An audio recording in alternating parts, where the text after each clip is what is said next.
Hello students, this is sir Mohammad Hamza here from accounting. तो आज मैं मार्च 2026 के पेपर 22 से क्वेश्चन 3 अटेम्प्ट करूंगा। ये सोल डेटा के फाइनेंशियल स्टेटमेंट्स पे, और सोल डेटा ऑलरेडी मैंने अपने चैनल में कवर किया हुआ है आईजीसीएसई और ओ लेवल के लिए। लेकिन सबसे रीसेंट क्वेश्चन है तो मैंने सोचा ये भी कर लूँ। Molly is a sole trader. She prepares the financial statements to 30 September each year. At 30 September 2025, Molly's ledger account balances included the following: revenue, sales return, rental income, sales return, high rental income, purchases, wages, rates and insurance, general expenses, discount received, inventory 1 October 2024, premises, fixed and fittings at cost, fixed and fittings provision for depreciation, trade receivables, drawings, capital at 1 October 2024। तो सबसे पहले trial balance को carefully देखा करें, उससे idea हो जाता है काफ़ी हद तक क्वेश्चन में किन ट्रांजेक्शन से डील करना होगा। Inventory 30 September 2025 was valued at 4960। Depreciation of fixed and fittings is to be charged at 15% per annum using the straight line method. No depreciation is charged on premises. Rental income covered the period from 1 October 2024 to December 2025, और इसमें हमारा year and हो रहा है सितंबर 2025 में। तो हमने कुछ रेंटल इनकम एडवांस में एडवांस प्रीपेड एडवांस पे रिसीव किए, प्रीपेड है कुछ रेंटल इनकम, तो वो हमें कैलकुलेट करनी होगी और वो हमें इस रेंटल इनकम में एडजस्ट करनी होगी। Discount receive of 293 had been credited in error to the general expenses account। और एक्सपेंसेस पे अगर कोई चीज़ क्रेडिट हुई है तो एक तरह से वहां से माइनस हुई है, तो हमने एक्सपेंस अपने जनरल एक्सपेंस को अंडरस्टेट कर दिया और डिस्काउंट रिसीव में ऐड करवा देंगे, वहां से ओमिटेड था। अगर जनरल एक्सपेंस पे क्रेडिट किए तो मतलब डिस्काउंट रिसीव से वो ओमिटेड था। The total for rates and insurance included insurance payment of 525 for 1 September 2025 to 30 November 2025। अब इस पे देखें, हमारा ईयर एंड हो रहा है सितंबर 30 सितंबर को, और ये 3 मंथ्स की पेमेंट है सितंबर अक्टूबर नवंबर। तो सितंबर तो हमारे करंट ईयर का मंथ है, अक्टूबर और November they belong to next year, तो उसका ना 2 मंथ्स का हमने एडवांस में इंश्योरेंस पे कर दिया, तो 2 मंथ्स प्रीपेड है। या सितंबर में ईयर एंड हो रहा है और दिसंबर 25 तक की अगर इनकम रिसीव कर ली है तो October November December they belong to next year, तो उसमें 3 मंथ्स एडवांस है।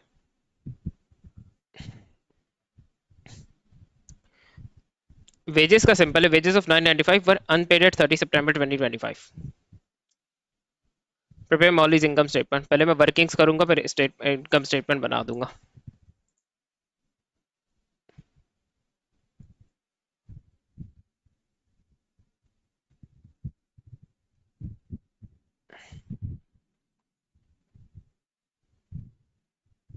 सबसे पहले तो इजी है, डेप्रिसिएशन की एडजस्टमेंट सबसे इजी है इसमें, और स्ट्रेट लाइन है तो स्ट्रेट अवे बस कॉस्ट पे ही चार्ज हो जाएगी।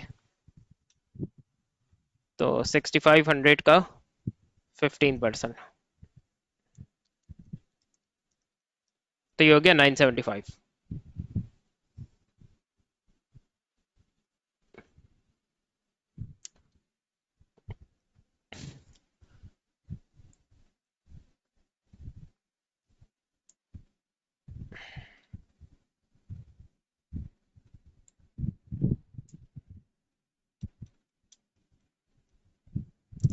उसके बाद रेंडर इनकम देखे हमने रिसीव कब से कब तक की है, तो हमने 1 अक्टूबर 2024 से लेकर दिसंबर 2025 तक की रिसीव की है।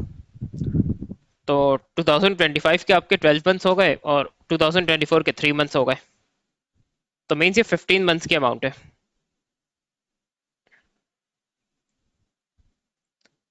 बस ये डिस्कस करा था।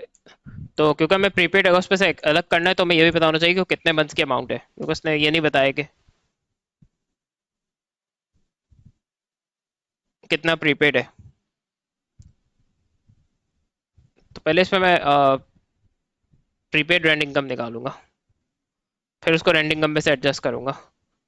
तो हमने डिस्कस कर लिया कि 13,200 आपके 15 मंथ्स का है, तो उसको 15 से डिवाइड करें 1 मंथ का आ जाएगा, और हमने डिस्कस कर लिया कि 3 मंथ्स का प्रीपेड है, मल्टीप्लाई बाय 3 करते आपके प्रीपेड की अमाउंट आ जाएगी, डिवाइड बाय 15 मल्टीप्लाई बाय 3, तो 2640। अब हमारी एडजस्टेड रेंटल इनकम आ जाएगी। तो ईयर का क्लोजिंग प्रीपेड है, तो चाहे एक्सपेंस हो चाहे इनकम हो, वो आपका जो ट्रायल बैलेंस बैलेंस वाली फिगर है उसमें से माइनस हो जाता है।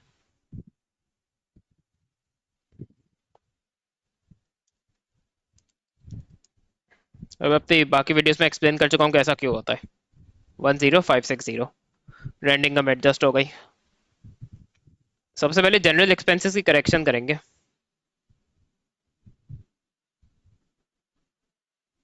तो 6460, अब हमने क्रेडिट कर दिया था तो मीन्स वहां से माइनस कर दिया था, तो 293 ऐड होगा। 6460 प्लस 293, तो ये हो गया 6753। और इसके अलावा डिस्काउंट रिसीव हम ये अमाउंट एडजस्ट कर देंगे, वहाँ ऐड होगा, जाहिर सी बात है। तो 1730, 1730 प्लस 293, तो ये हो गया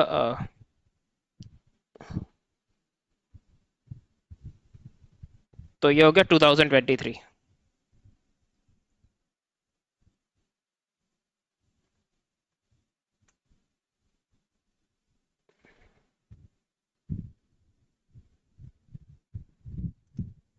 अच्छा, रेट से इंश्योरेंस का इतना डिफिकल्ट नहीं है, वो मैं थोड़ा डायरेक्ट ही कर दूंगा।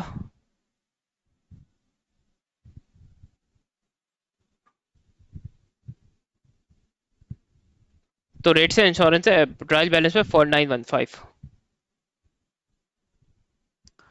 और जो 3 मंथ की पेमेंट है उसमें से 2 मंथ्स का प्रीपेड है, because September belongs to next year. तो हम उसमें से माइनस कर देंगे 525 का 2/3, या आप डिवाइड बाय 3 मल्टीप्लाई बाय 2 भी कर सकते हैं।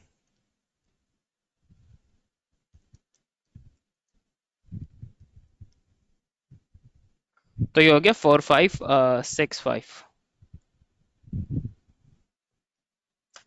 और वेजेस का सिंपल है, एक्रूड ऐड हो जाएगा।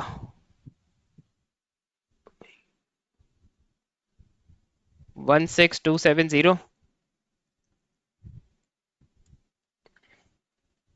प्लस 995, 16270 प्लस 995, तो ये हो जाएगा 17265।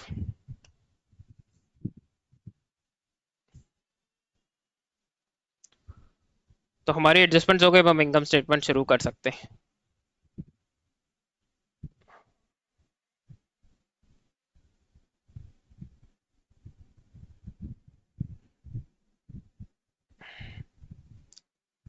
तो रेवेन्यू है 94650, सेल्स रिटर्न है तो वो उसमें से माइनस होगा।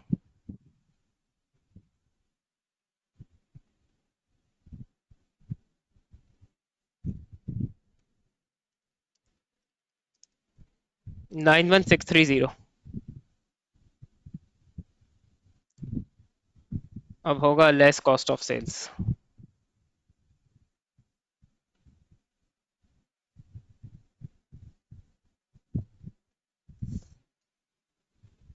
ओपनिंग इन्वेंट्री ट्रायल बैलेंस में होती है,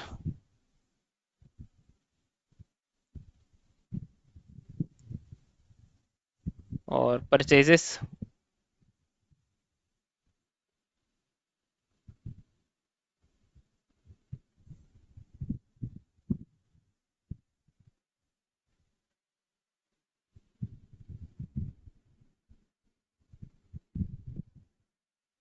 और ना कैरेज इनवर्ड्स है ना गुड्स की ड्राइंग है, तो बस क्लोजिंग इन्वेंट्री डायरेक्ट आ जाएगी।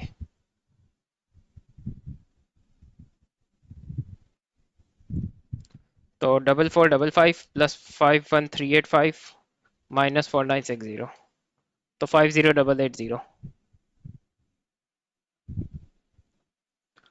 मेरी हमारा ग्रॉस प्रॉफिट आ जाएगा।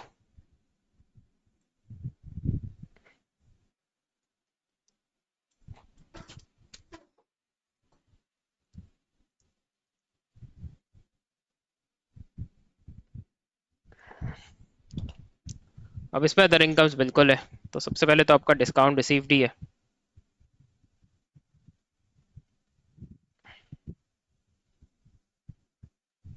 तो डिस्काउंट रिसीव है 2023 और रेंटल इनकम भी है 10560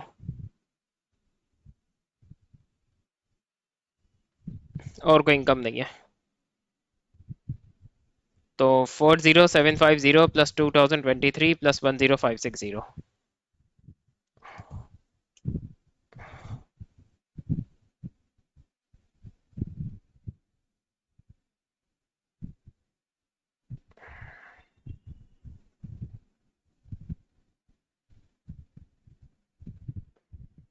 सारे वर्किंग ऑपरेटिंग एक्सपेंसेस ले लेंगे डिप्रिसिएशन 975 है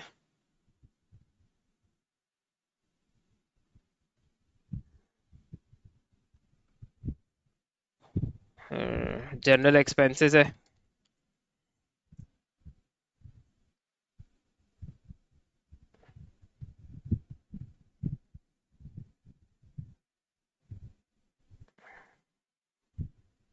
जिस नॉन करेंट ऐसे का डिप्रिसिएशन नेम मेंशन करना है फिक्स्ड एसेट फिटिंग्स 975 और फिर है जनरल एक्सपेंसेस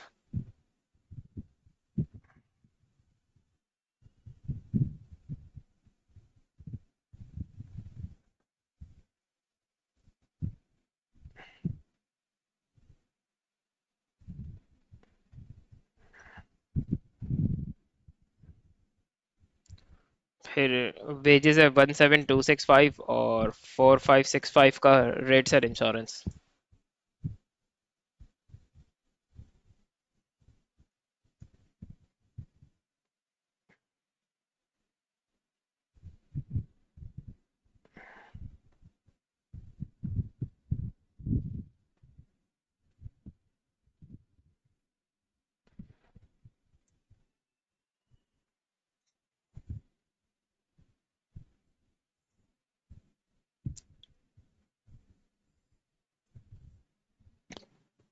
बाकी जिनके वर्किंग नहीं ट्रायल बैलेंस से कॉपी पेस्ट हो जाएंगे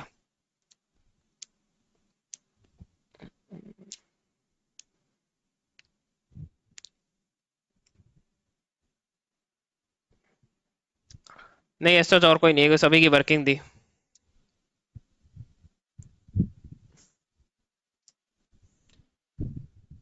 तो 975 plus 6753 plus 17265 plus 4565 975 plus 6753 plus 17265 plus 4565 तो 29558 तो और कुछ तो है नहीं हमारा प्रॉफिट फॉर द ईयर आ जाएगा हमारा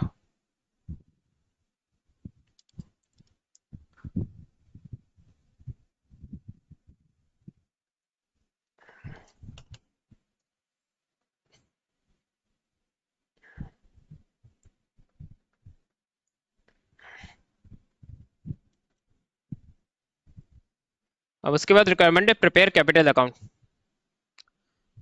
ये मैं यही टाइम करूंगा डेट है तो आपको डालनी पड़ेगी तो ईयर हमारा स्टार्ट हुआ है 2024 की अक्टूबर 1 से तो ट्रायल बैलेंस पर उसने आपको कैपिटल का ओपनिंग बैलेंस दिया हुआ है 91,000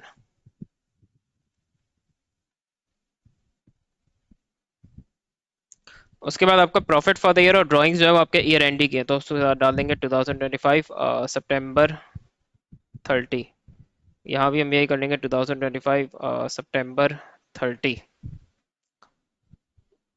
तो वो नीचे एसओपीएल से लूंगा प्रॉफिट फॉर द ईयर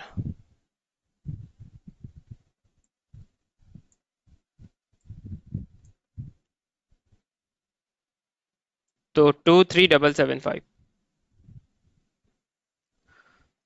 अब इसमें एग्जाम में कभी इनकम स्टेटमेंट लिखता है प्रॉफिट फॉर द ईयर लिखता है आप दोनों लिख सकते हैं सॉर्ट ऑफ इनकम स्टेटमेंट से ट्रांसफर हो रहा होता है इसलिए इनकम स्टेटमेंट या प्रॉफिट फॉर द ईयर भी लिख दे कोई मसला नहीं है अच्छा और फिर इसने ड्राइंग्स दी हुई है और ड्राइंग्स की और कोई इन्फॉर्मेशन नहीं है तो बस जो ट्रायल बैलेंस पे वही आ जाएंगी ड्राइंग्स कैपिटल अकाउंट को डिक्रीज करती है तो वो स्पेशली डेबिट की जाएंगी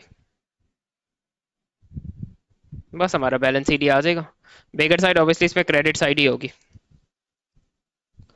114,775 114,775 -24,000। तो ये हो गया। एक बार दोबारा डेट डालने की जरूरत थी, बैलेंस सी डी 90,775। और जब तक उसे ब्रॉड फॉरवर्ड नहीं करेंगे, नेक्स्ट ईयर स्टार्ट होगा 2025 की अक्टूबर 1 से।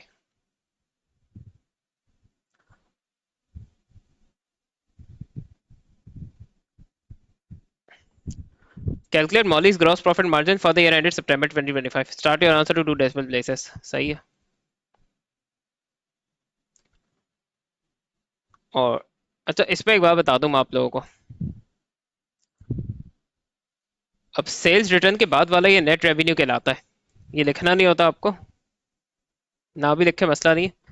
तो ग्रॉस प्रॉफिट मार्जिन में आपका ये सेल्स रिटर्न के बाद वाला नेट रेवेन्यू यूज होगा।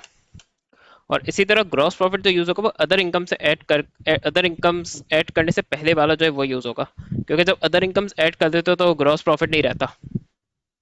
इसलिए तो ये बिफोर अदर इनकम्स हमें ग्रॉस प्रॉफिट लेना है इस पे। सही है। तो हम इसमें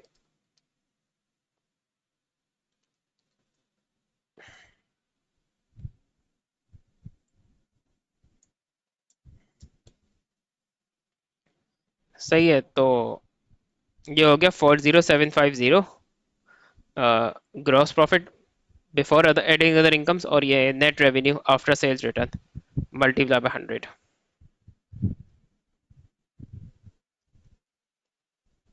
तो 44.47।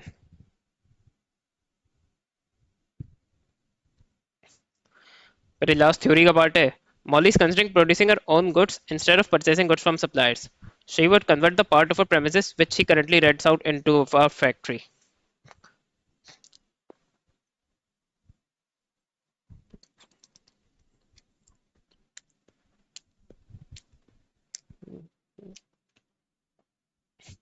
Advise Molly whether or not to use this part of her premises to produce her own goods. Justify her answer. सबसे पहले, if she will produce herself, so she can enjoy better product quality, she can have better control over the product quality. तो product quality definitely improve होगी। और specially जो customers quality को prefer करते हैं, तो ऐसे कस्टमर्स की तरफ डेफिनेटली सेल्स बढ़ेंगी और प्रॉफिट बढ़ेगा।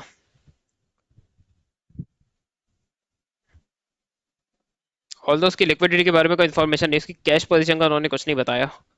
तो मौली को house the additional finance required हो, तो या तो उसे एडिशनल कैपिटल इन्वेस्ट करना पड़ेगा, बैंक लोन लेना पड़ेगा, या might have to bring in a partner for investment.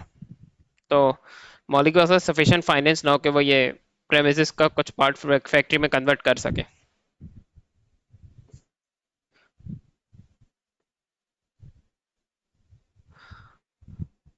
Definitely producing making own goods or producing own goods is cheaper than buying goods from suppliers. तो this will definitely reduce cost of sales and profit बढ़ेगा।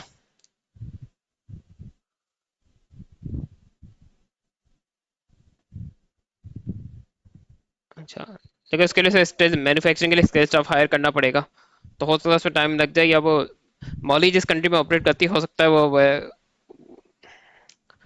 वहाँ वो specific skill staff available ही ना हो। Might be the case.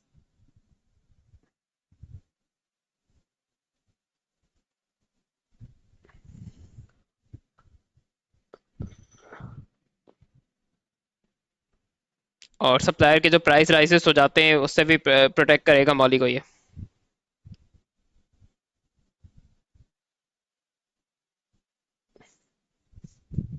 तो ये certain issues है बस। And definitely in long term, it is advisable for Molly to do this because this will make her more competitive in the long run.